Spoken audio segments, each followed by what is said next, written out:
You have 5 minutes to shop at Target. Which section of the store are you going to first? I know this is like the very easy answer, but I go straight to that like dollar to $5 section in the beginning. It's the mom in me that because I swear I'm gonna find like the little bath bombs Right. and a little like wooden arts and crafts thing that I can do later with the kids that's not gonna blow my budget. And I feel like I can find the little toy to appease the need in the very quick section of the bubbles and Oh, all the yeah, there's something for everybody in that section because, like you said, if you have kids of different ages or just even you as a mom, you're like, oh, I can just grab something real quick. Yes, yes. I forgot what I got. We got the other day. The boys picked out. They're obsessed with bath bombs right now, and they found a bunch of bath bombs and hand sanitizers because now they want a hand sanitizer and everything. And I think I walked away with some dish towels. Nothing really exciting, but we all walked away with something. So probably the first section, right when you walk in the front. Yeah, I hit there, and then on the way out, I usually hit the Starbucks at my local Target. That's you can either start Same. at the Starbucks and then take your drink with you throughout Target, Mm-hmm. or as a reward for yourself for your journey through Target, then you can stop at Starbucks on the way out, and then you just sip it, that first sip, and then you take it on the ride home. I'm with you on the way out. I'm with you on the way out. The Starbucks is definitely as I'm leaving. And then I'm like, okay, that was nice. All right, well, let's get started. So, like a lot of moms, you made a career pivot when you became a mom. So, how did you go from a career in hospitality to becoming a pre and postnatal fitness expert? I want to know about that. Yeah. I was in VIP hospitality, and so I was working in a five-star hotel. And it was just very much like 24/7, 365, and swore I wanted this management position. And I used to say that I was like the Olivia Pope of the hotel. So I would come in and fix all the stuff no one else wanted to fix for these big VIPs. And, some things were really big issues, and other things were just customer service, five-star VIP issues. But I thrived off of like fixing these problems for people and changing an experience that maybe in this hotel would have otherwise they would have walked away and left this terrible review. And then now maybe they'll still leave the review like we had some issues, but then Jamie came in and did X, Y, and Z and fixed it and made this experience better, right? That was I thrived off of that. It was like wear suits to work, have a team, lead a team. And the gym was the thing I would do when I would leave to kind of like decompress that stress on my way home. Or when I got home, first place I went was to our building gym because we were in Manhattan at the time. And then I was pregnant. And I was working out pretty consistently. And I was trying to figure out what I was supposed to do now that I'm pregnant. And I'm asking my friends that are trainers, and whenever I would go to, the big box gym and I had friends there, I would say like, hey, well, what can I do? Or what am I supposed to be doing? And no one's like, I don't know what you're supposed to be doing, but don't do crunches and don't get your heart rate up above 140 and I don't know, just be careful, right? And I'm like, well, what does that mean? What does that mean? And my heart rate gets higher than that going up the stairs right now. So if I can't go up the stairs and get my heart rate up, what am I supposed to do? And everyone was directing me towards prenatal yoga, and that just wasn't my vibe at the time. That wasn't really what I enjoyed doing. I wanted to get sweaty. I wanted to work out. I liked that endorphin release. And I just got really frustrated that there was no, existing pre-postnatal guidance for, okay, now you're pregnant. You enjoyed doing X, Y, and Z before. Here's how you can navigate this moving forward in a way that is not only safe for you to just do while you're pregnant, but also maybe beneficial to your body in labor, to your body postpartum. And being that I was already interested in fitness, I was kind of very enthusiastic deep diving into research and couldn't find anything. Nothing. There was no information. And ACOG guidelines at the time were very also much just like, don't get your heart rate up, drink water, do some cardio 3 times a week. And I was so confused as to how I was supposed to treat my pregnancy as a wellness and take care of myself when no one could really give me guidance on what that looked like. Like, what does the cardio even look like? Because you just said don't do cardio or don't get my heart rate up. But I should do cardio 3 times a week. But now we see so many beautiful examples of women. I know that I see online, I see pregnant women lifting weights. I see pregnant women running, jogging, doing all these amazing things. And now you're an example of that too. Yeah, it was just really cool and so this was 7, Malcolm's about to be 7. So this was, just 7.5 years ago that I decided I really wanted to shift. So I worked out during my pregnancy, and then I had a bunch of issues because I just continued to kind of do what I was doing, and it was nothing hardcore. I liked to lift some weights, and I liked to do some cardio. So I was like walking on a treadmill and doing the elliptical. I wasn't going crazy, but I had diastasis recti, which is a core condition that every pregnant woman will have as your belly stretches and expands. It has to, but how it recovers is one thing. And pelvic floor dysfunction. And was just so frustrated that these things weren't talked about. My OB, even, who's incredible, didn't really discuss these things. It was kind of like, okay, you're good to go off into the world, go as you are.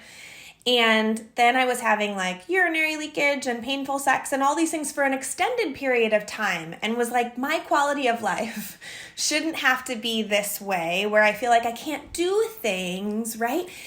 And I just kind of decided that I wanted to shift the power back and find a way that women were always having babies and that we could find a way to find this more of an empowering place and to feel like we can take charge. And for me, it was never about like weight loss or snapback culture or all these horrible things. It was about mitigating aches and pains. How can my birth be better if I know what parts of my body I need to really focus on when I'm pregnant? Muscle imbalances, alignment issues, postural changes, all the things that happen that can impact my birth really in a more positive way, but also my postpartum recovery. Like, my back shouldn't have to hurt all the time. How can I do things so that I'm not complaining about low back pain for the rest of my life? And so I just decided I wanted to start to be this like beacon of pulling all these tools together so that I could share them with women before they're trying to do all these corrective things later. So I'm so glad that you pointed out that there's a distinct difference between pre and postpartum fitness, like the difference is there. But when it comes to moms of color, Black moms, brown moms, Asian moms, how do any of those physical aspects change for them? How does getting access to that look different for moms of color, in your opinion? Ooh. I mean, so, I'm trying to build this community where it's just more, we know it's not one size fits all, but maybe it feels comfortable enough to be one size fits all. I worked in a super trendy, and it was spotlighted for me especially because I've been curvy all my life. I don't ever call myself skinny, if you will. There were times where I always was going to have hips and a butt and thighs, and it didn't matter what I did in a gym. I was going to have curves. And then I'm looking at, you see, and I think like the imagery and representation of what we see when it comes to like models that are pregnant, and they're like the perfectly shaped pregnant woman. It's just the stomach, right? And nothing else. It's just a stomach. The arms haven't gotten any bigger. The thighs and the butt didn't get any bigger. Your nose didn't grow. And we know half of the times, a lot of those times, it's a fake belly underneath, right? But our representation and what you see, you don't process that until you're in that position. And now all of a sudden you feel like you're blowing up. You don't really feel comfortable going anywhere. Maternity fitness clothes, so I have 2 boys. They're about to be 7 and 5. And there just wasn't anything I felt cute or comfortable putting on to go work out outside of my house in a studio or in a place where I felt comfortable coming in as maybe not the perfectly fit pregnant person. And I worked at a super trendy prenatal studio 3-4 years ago, and I was the only representation of color, and I was the instructor in the studio. And everyone was coming in wanting these sculpt classes, and they had these beautiful bodies when they're pregnant, and they had all these things while they're pregnant. And I remember having the first Black mom come into my class, and I was beaming like, yes, like this is, I want to find a way to make everyone feel comfortable in this studio. And there was she came to a few of my classes. She wouldn't take classes with any other instructor. And I just remember feeling so discouraged because there was a level of discomfort in this studio. And it's okay to see other beautiful pregnant moms that come in with really in shape bodies. It wasn't even about that. It was very apparent to me that there is not a space where those of us who don't feel that way, or who have curvy bodies naturally, or who came in maybe overweight, or who came in maybe very, very skinny without, any curves, could come into a studio where we're doing weights and cardio and all feel comfortable in this one space. And so now I'm just trying to shift the conversations to kind of open it up within my community and hope that it opens up other communities to talk about the Black maternal mortality crisis and all the ways that we can take care of ourselves while we're pregnant leading up to birth, so that maybe fitness through my virtual classes from home is the way that you need to feel your best to take a class so that you feel strong and empowered going to your birth, understanding that it has nothing to do with what you look like, right? And really more of what we can work and how we can feel strong. I do think that there's a big disparity in what we see as it pertains to prenatal folks and the way that it's represented. I'm glad that you're there as a representation because I think it does matter. I'm glad that mom was able to come into that class and see you and connect with you. And now we just need more of that. Mm-hmm. Because I know, as someone who I'll proudly say I'm 12 years postpartum, my son's about to be 12, but there are so many things that I wish I would have done differently when it came to fitness when I was pregnant. And even after I had my son, I think balancing that childcare aspect of how to fit it in. Yeah. And it wasn't until I went to a fitness class much later, my son was about 6 or 7, so now I could bring him. But I saw a mom, she had her baby in the stroller and we were all doing Zumba with the baby in the stroller. And I looked at her and I said, why didn't I think to just bring my baby to Zumba class or wherever I wanted to go? And everyone in that class supported her. We danced around the stroller. The other kids pushed the stroller. And I said, look, we all had a village while we were working out and supporting this new mom. Mm-hmm. And the village is a really big aspect in how we can take care of ourselves. I mean, and our access to taking care of ourselves. And so I had postpartum depression, and similar to you, Joyce, I just was like, why did I not think of taking my baby somewhere? Or why are there not more classes that are promoting that it's okay for you to bring your child if you cannot find childcare? And I needed movement. I needed community more than like worrying about what my body looked like. I felt better when I put on some music and I had a sweat and I danced it out or I moved or whatever that looked like. And no one was promoting, hey, it's okay for you to bring your baby in the carrier, bring your baby in the stroller and still do the class. And so I taught and created a class that was postpartum in the park. And moms brought babies in strollers, and I brought resistance bands, and we used benches, and we put on a little speaker outside, and I held the babies, and I pushed the babies, and I rocked the babies, so the mom was doing the class, and the mom, or if they needed to hold the baby, they were holding the baby, and they were doing the squats while they're holding the baby. And I was just like, though I'm trying to create the things that I didn't have access to, or just that were not around when I was postpartum, and I was the youngest one of my friends to have kids. I just felt like I didn't have that village set up.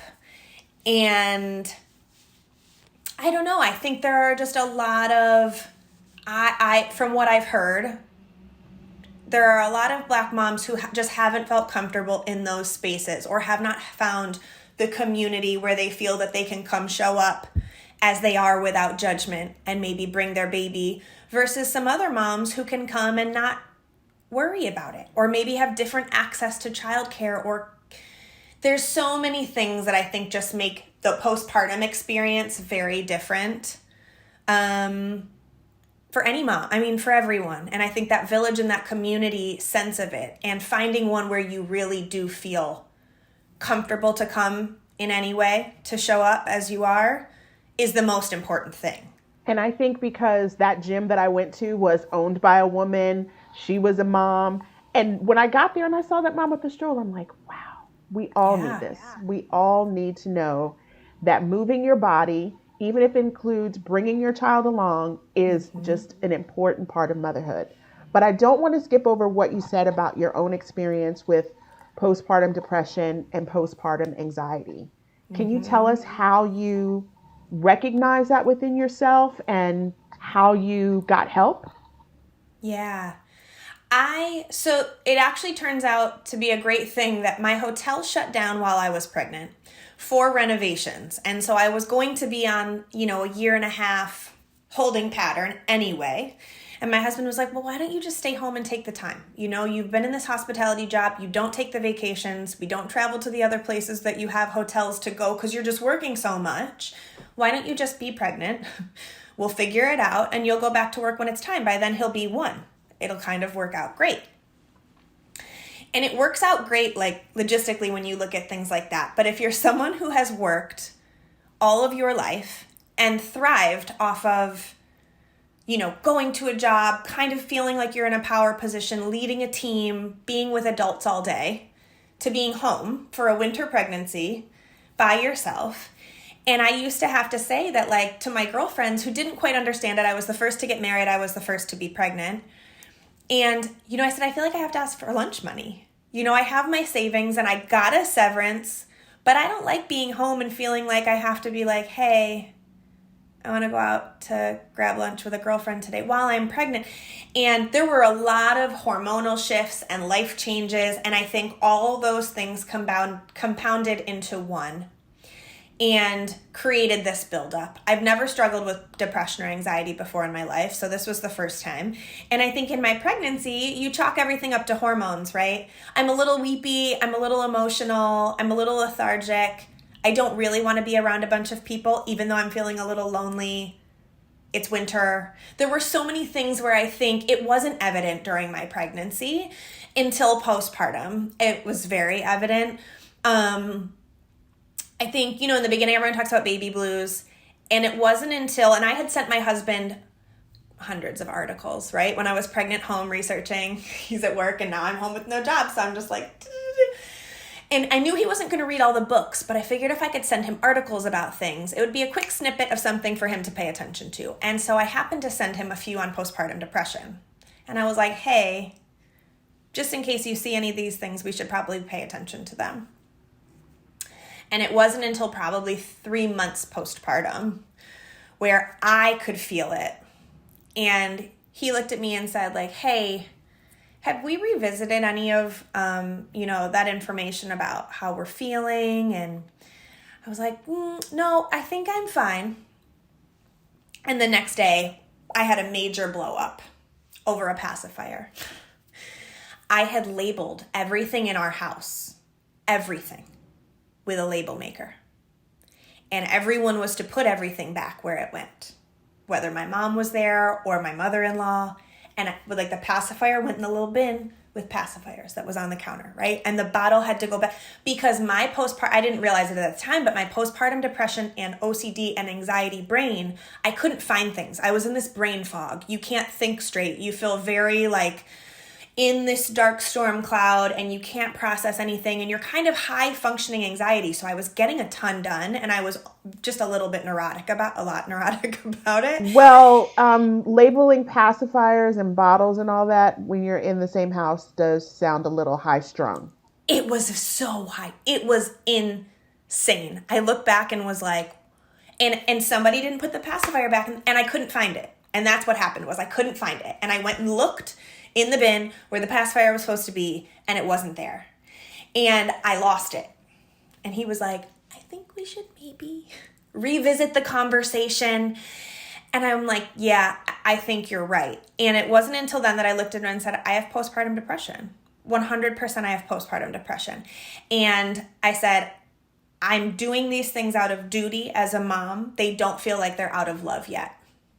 And like that was a big realization. And like I think forever will still make me emotional when I say that, just because I loved him. But I still didn't feel that sense of connection and love. I was doing these things because I thought that that's what I needed to do to be a good mom. And so I became a psychopath about it. And I didn't want to ask for help. And I refused to ask for help because I had to be the one to do it. Because if I did it, I was in control and I knew how it was done. And then we just kind of learned to navigate like when I knew I was going to have a bad week. And I kind of like equate it to some of my friends who didn't experience it and couldn't understand it. It was like a dark storm cloud, in that you have some days where it feels really sunny and you feel kind of okay and you're functioning very well. And you can kind of let those barriers down. And then you see that storm cloud kind of start to come over your head and you see it coming, and so you know you're feeling it. And I would feel this looming sense of sadness and anxiety and almost resentment towards being a mom. And I would look at my husband and say, the next couple days are going to be rough days. I can feel it. And I'm probably going to need a little bit more support. And he was just like, okay, great, let's do it. And he would be the one that would be like, you need to go get your nails done. Here. Go get out, get a coffee, get your nails done, go work out, go what you need to do. And so that's where my postpartum fitness played a major role in my mental health, more than physical health. You know, postpartum ailments aside, you know, body conditions aside, I had a smooth birth. I had a smooth recovery. But mentally for me, getting outside, walking with the stroller, going for a little jog when it was time, moving my body and releasing endorphins, putting on music for myself that was my own music and not whatever I had on in the background for the baby. Like those things for me were my biggest release. And then that was when I figured out that like postpartum fitness could be fun for moms who didn't even really enjoy fitness. And that's what I always try to say is like, I almost don't like the word fitness. If you just want to move your body, I want you to come to my class. Yeah, the movement is the best part. Like you said, if you don't, because fitness to me is like goal oriented or like a look or what rate or what speed you're doing it at. Versus and I don't care. If you say it as movement, you're just moving, like you're just enjoying yourself. And for me, once that music gets started, so many other things go away. And I refuse to teach a class without music. I have to have a playlist for every class. I spend probably more of my time playlisting for a class than programming the class. Just because my thing is if the music is good, I don't care if you put the weights down and have a dance party. And that's what I say all the time is I'm like, if this doesn't feel good for you, I don't care. If you have a dance.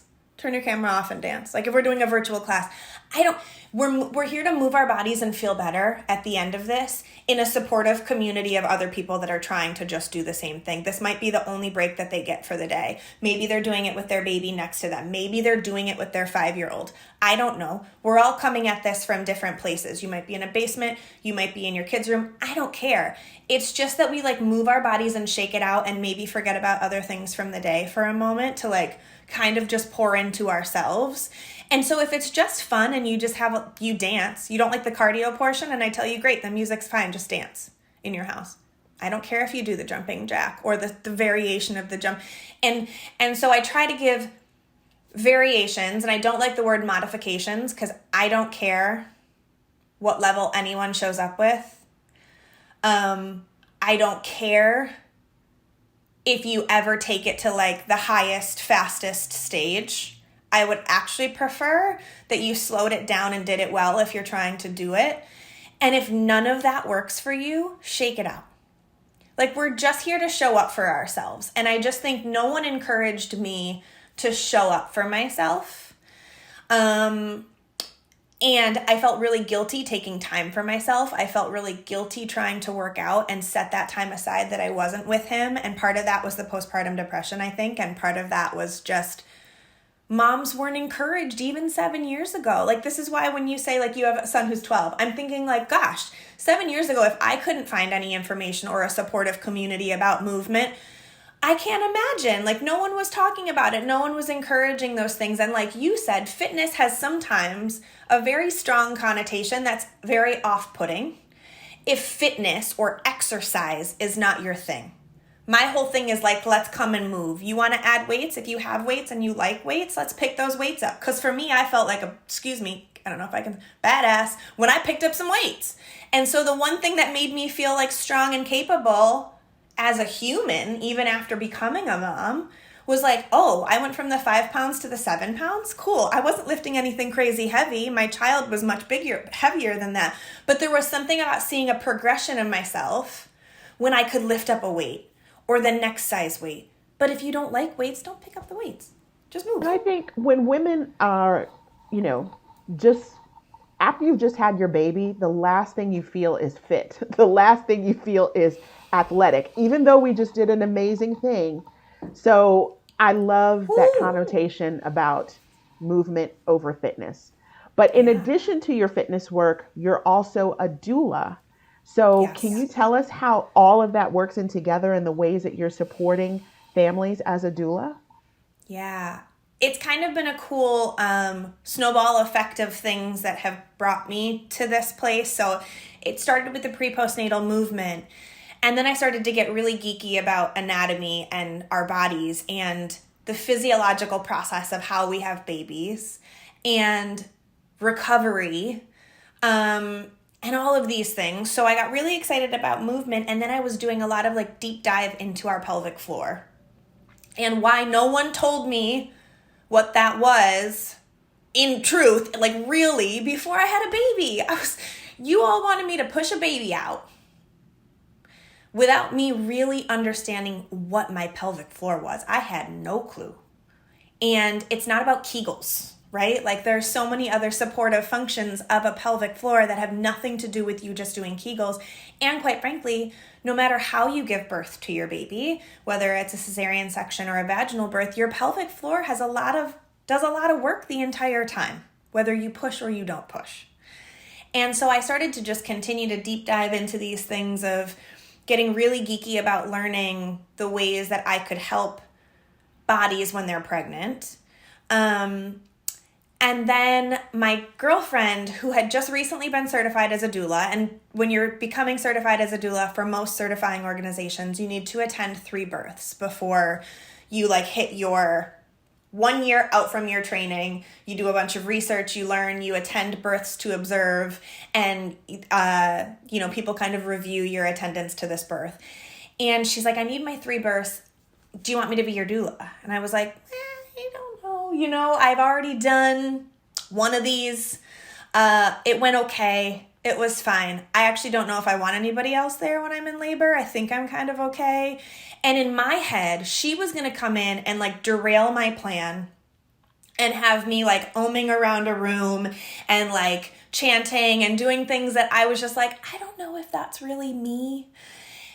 And I had 2 posterior facing babies, so they were head down, but they were sunny side up. So it just often means a longer labor and sometimes more of a painful contraction based on their positioning in your pelvis. And so I'd been texting her, like, what can I do? Like, what can I do to get this baby to turn?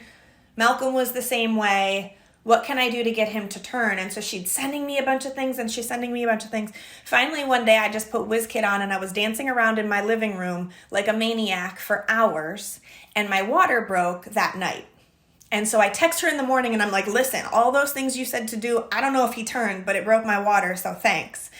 And she said, well, awesome. I'm actually at my mom's house in Harlem, which is 5 minutes away from you. So I'll be over there in a few minutes. And I didn't even like think to pause her because at this point I'm in labor and I've got my husband and a toddler and I'm like, you need to take him to the park so I can like be in labor for a minute. And then I'm like, oh shoot, I'm going to be by myself. And so I was like, yeah, you actually can come over because I think I'm going to need some support. Her presence in my birth was so game changing from the first birth. That was fine. It was a smooth, pretty textbook labor. Delivery and pushing was fine. So no complaints. But her presence in showing me how I could advocate for myself, how I could move, what I could ask for, even just speaking like positivity into me and not changing anything that I wanted. actually, her whole goal was to get me the birth that I wanted And with following no your game lead, change. it sounds like. Yes, completely following my lead. And I said, I'm okay with an epidural. And I thought for some reason she was going to come in and be like, no, you can't have any medication. I'm here to have this natural process where you, and she was like, cool, well, we're going to move until you're ready for that. And her comfort techniques and her positioning and moving my body and her hands-on techniques were so encouraging to me and prolonged. I did still get an epidural, which no regrets in birth, but in hindsight, I probably could have skipped that part for the second one because you just never know how birth is going to go. And we went 0 to 60 as soon as I got this epidural. But her presence was so vital, and her touch and her comfort. And my husband we will both say, we felt more connected with her there, and he felt more empowered with her there than our first birth. He didn't know what to do. He felt helpless. I didn't know what to ask him to do. So I just told him to sit there and I would let him know what I needed. And he kept trying to do things. And I was like, nope, I don't want to be touched. I just want you to sit there. Because we just didn't know what to do. And she would come in and do something. And then she'd be like, come here, Russ, put your hands here and do this. And then she'd step back. And we both say there were moments of time, she was there the whole time, but there were periods of time where we just don't even recall her being in the room because she let him come step in and be hands-on. He wanted to be hands-on. And so it was so beautiful because there were times the lights were just dim and the two of us were just doing our thing. And then she'd sneak back in and do one more quick technique when she could see that I moved or pain happened. Her advocating for me and showing me how I could advocate for myself in a medical setting was so empowering.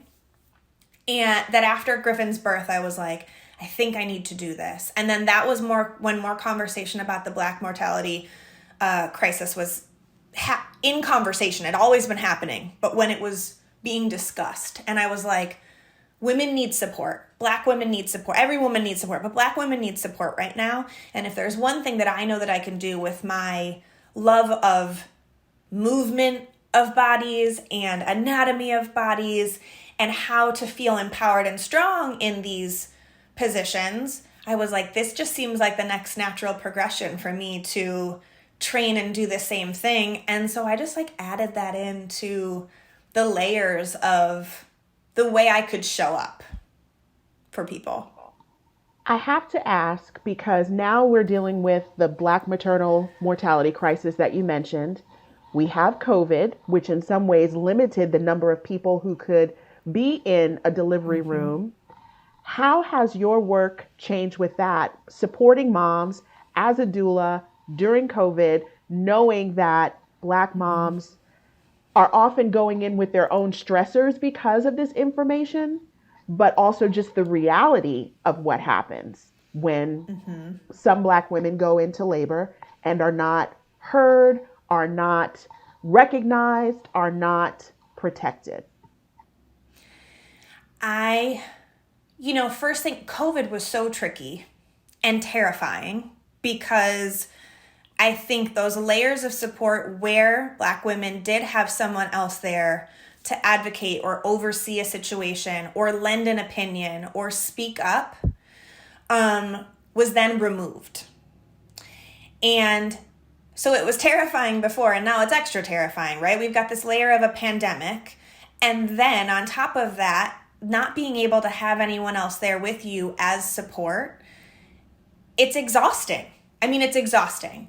And if we think about the ways we're told to limit stress when we're pregnant, and then we add all these things into the mix, how? We're going to be prone to, it's so overwhelming. You're going to be prone then to hypertension. Your blood pressure is going to be through the roof. So now something that maybe was not going to be an issue before is now going to be an issue. And we know once hypertension happens, more intervention needs to happen because then we're talking induction. Then we're talking all the things that then layer through induction.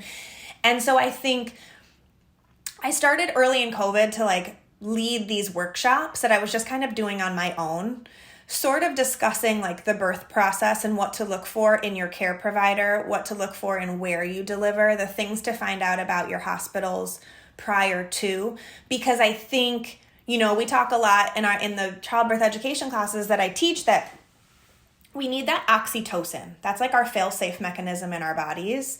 That's that love, trust, bonding, safety hormone. And the stronger those oxytocin levels, not the more successful, but the more efficient birth can be, because those oxytocin levels are really moving through your body. If you don't feel safe, and if you don't feel like you're in a trusting environment, and you don't feel any love or comfort, that oxytocin's just not going to produce itself. It's going to shut down intentionally, because your body is telling your baby it's not safe to come out right now. So when that oxytocin doesn't get produced, we have to bring in the synthetic form in a hospital.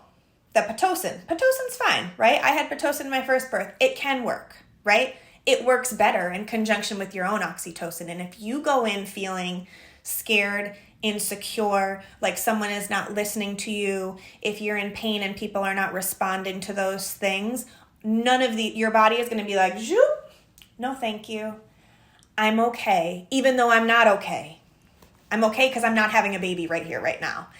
And then it leads to all these other things, and blood pressure and blood issues and, gestational diabetes and all these things that have maybe compounded during your pregnancy that are now like glaring from a medical standpoint. They're like, nope, we got to do this. Oh, and like they're you not said, listening and to you in glaring pain. At this time where you may not be able to have your supportive Anybody team else. there. Nope. And sometimes they weren't letting partners in for a long time during birth. And now we are back to partners and doulas are not allowed in triage with mom, which I also think is just absurd and terrifying and scary. That's the scariest part of getting into the hospital, is the triage portion. That's the worst part. That's the worst part. It's the part where you're transitioning from your home to your birthing place. And then you're asked to go in there when you're just starting active labor. So it's just starting to really, truly pick up. And you don't have anybody's hand to hold because they're not allowing anybody in with you. They're also asking you 7,000 questions. They're also putting 1 million monitors on you. You're doing your first painful cervical check. Like when we talk about all the times that you would need support in a birth, triage for me is like up there top 3, I'd venture to say. 1.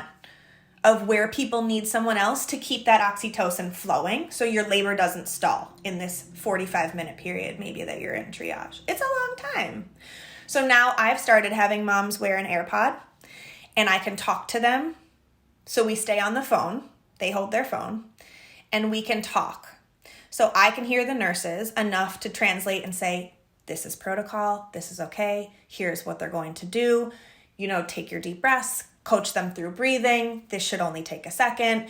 And then if I hear them asking questions, I'll say, you can take a break. You don't need to answer. Breathe through this contraction. The same thing I would do as everyone. But otherwise, we just don't know. We don't know. And I think it's just terrifying. So now we talk more.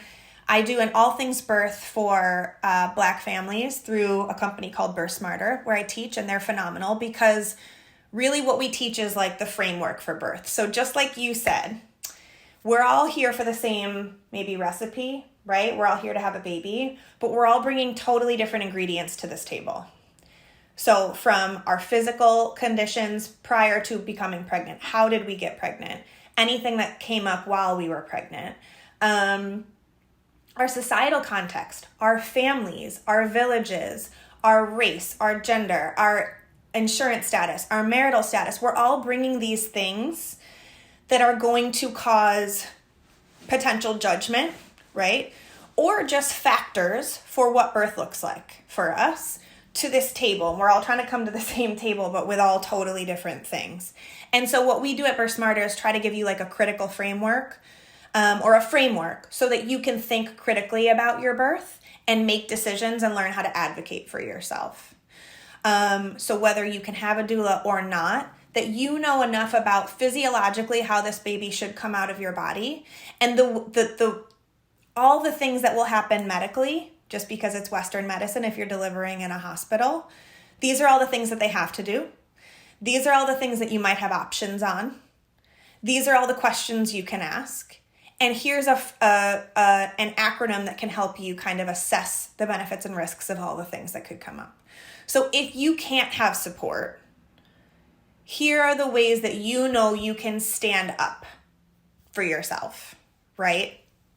And so I think it's such an important thing for people to go into birth with, is like having that mindset of the ways that they can think for themselves, whether they can have me there or not. And now I've started to offer virtual services, so I won't be able to be physical support, but I'm on FaceTime with families. I can coach pushing through AirPods and headphones. Technology and COVID kind of created this whole expansive way to be a support for people, that if we can't come in, it does not mean that you're by yourself and you just have to fly lost.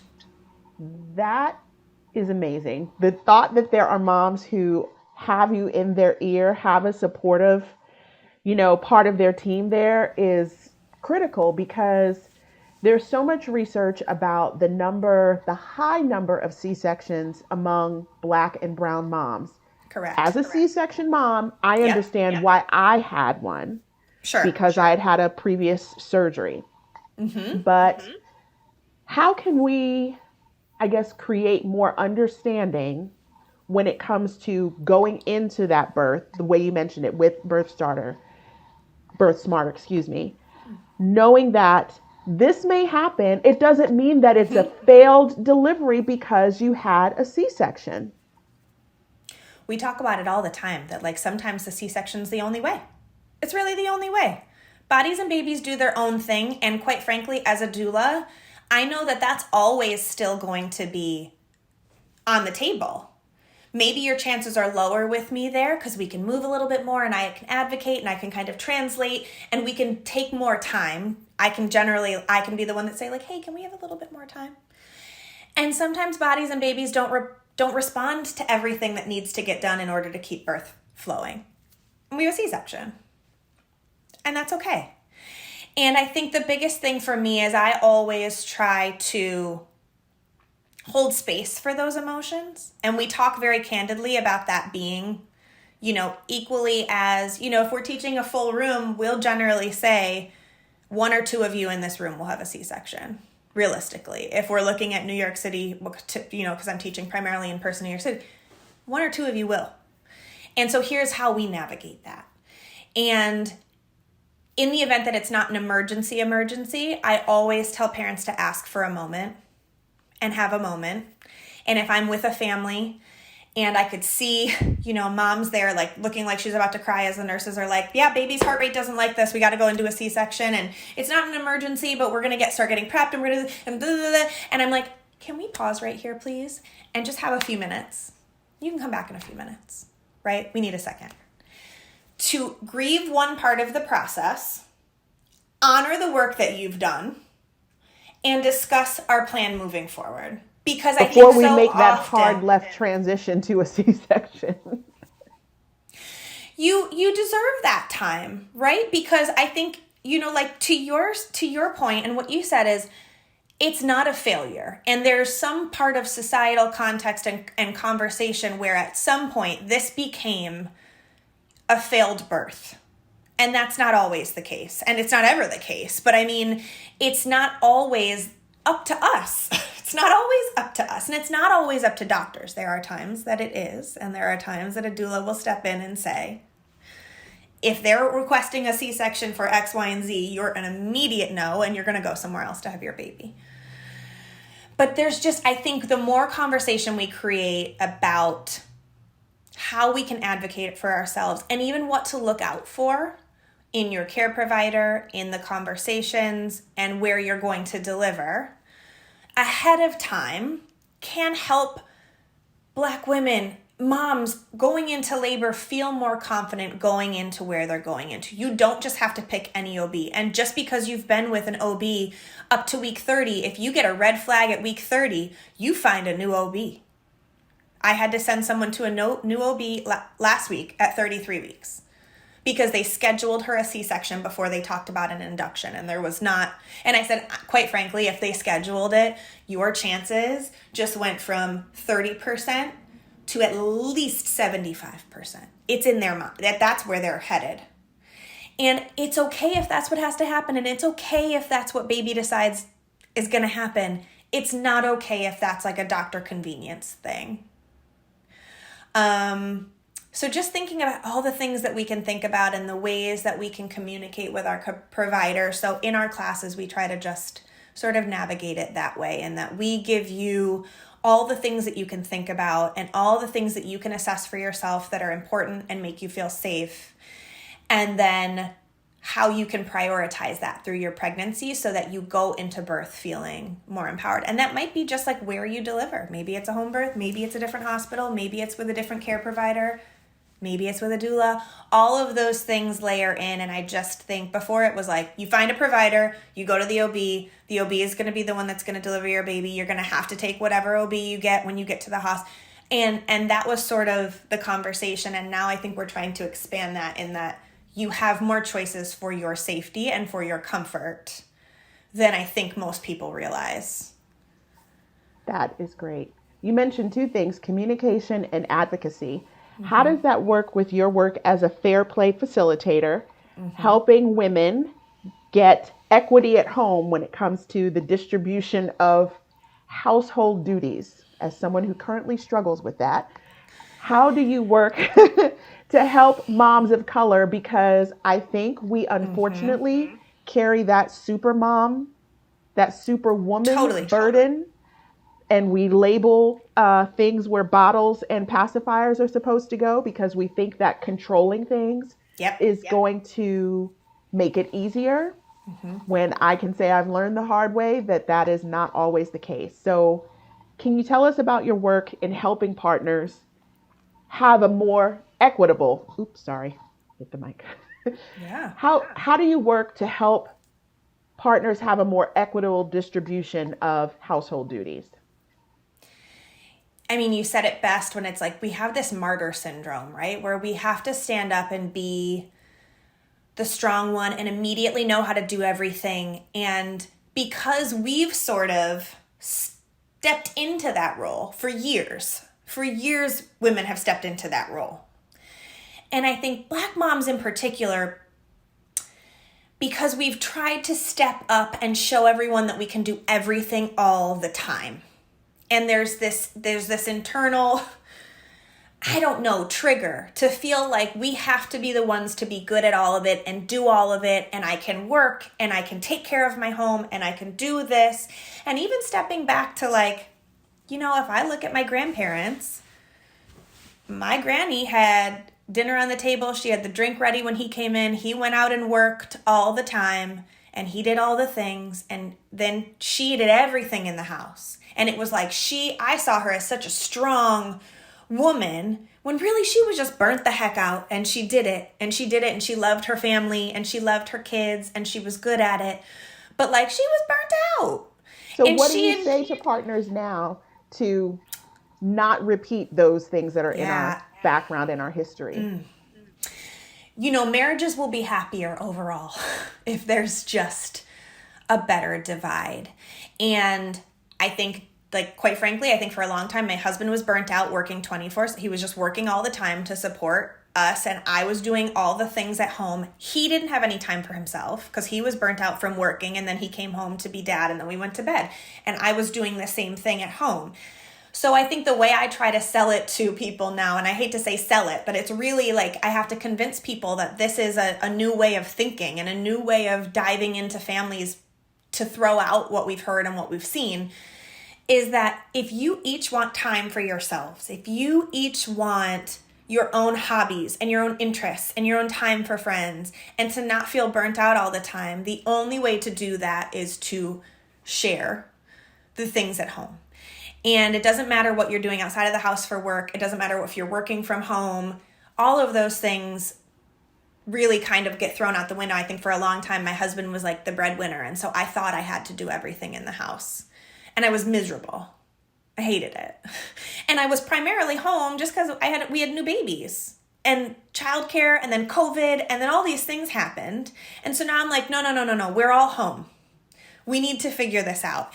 And I love that you said I'm still working on it. We're all still trying to figure it out. And I think you can have grown kids and still be trying to figure it out because it's a practice. It's ongoing. And so now I tell people, if nothing else, split up the daily grind cards. The daily grind cards for Fair Play are like the main things in your house, is your dishes, your laundry, all the things that are going to get done pretty much every day, every week. Leave the extras. Don't even start with those things yet. Divide the daily grind cards in a way that time-wise feels equally distributed, and see how it changes everyone's thought process in the home. And I think once, like, my husband and I tried that, we were like, oh, this is cool. We can start to do, and he was kind of like, do we really need this? And then after we did some of those things, even I felt better, even having people know what I was doing. Like when my son saw all that went into laundry, and it wasn't just throwing it in the washer and like it magically pops back in to his drawer. When I made him help me from step A to step B, it was like, what? Or step Z, he was like, first of all, look, this was boring. This is awful. And I'm like, yeah, it's not a good time. And I just think getting people involved to see all the things that go into all the things helps people want to start to step in to being more accountable in the home. And I think it will lead to a lot less mom burnout. And I think by us representing to our children that certain jobs aren't for men and certain jobs aren't for women, because we all live in this household, is an important thing for us to model so that they don't repeat some of the mistakes that we have made. I know. And last thing I'll say to that point is just because my son said one day, I was like spazzing out and I'm trying to do the dishes and he asked me to do something. He's like, whew, we just need more moms in this house. And I was like, oh no. I went on none of them. I sat every single one of them down at the table, my husband included. My third child sat him down at the table and was like, hold on. Because he does a lot. He does a lot. But apparently they only see it in their brains. They're processing it as mom jobs. And I was like, I have 2 young men that I am trying to raise to be strong partners for their partners, that they can show up, to know that they cook and they clean and they help with laundry and they do the dishes. And that starts right now. And so for me, I think especially raising young Black men, I was like, you're going to be emotionally intelligent and you're going to know how to help out in the home. That's it. That's all if there's 2 things that I can aspire to do moving forward, it's that. And it starts with my husband and myself just demonstrating these things in the home. Jamie, it was such a joy to meet you today, to listen to all of the things that you're doing to advocate for women who are pregnant, who are in the throes of delivery in your work as a doula, and then your fitness work with them postpartum. Thank you for advocating for women and, spreading that information, because these things were not around.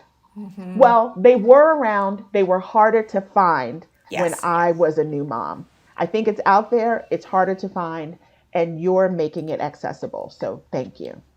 Yes, that's the least I can do. And it feels good to know that if I, don't perfect anything in my life, I know that if I make this more accessible and share these things with more people, if 1 or 2 people every time I share something take something from it, I've done my job.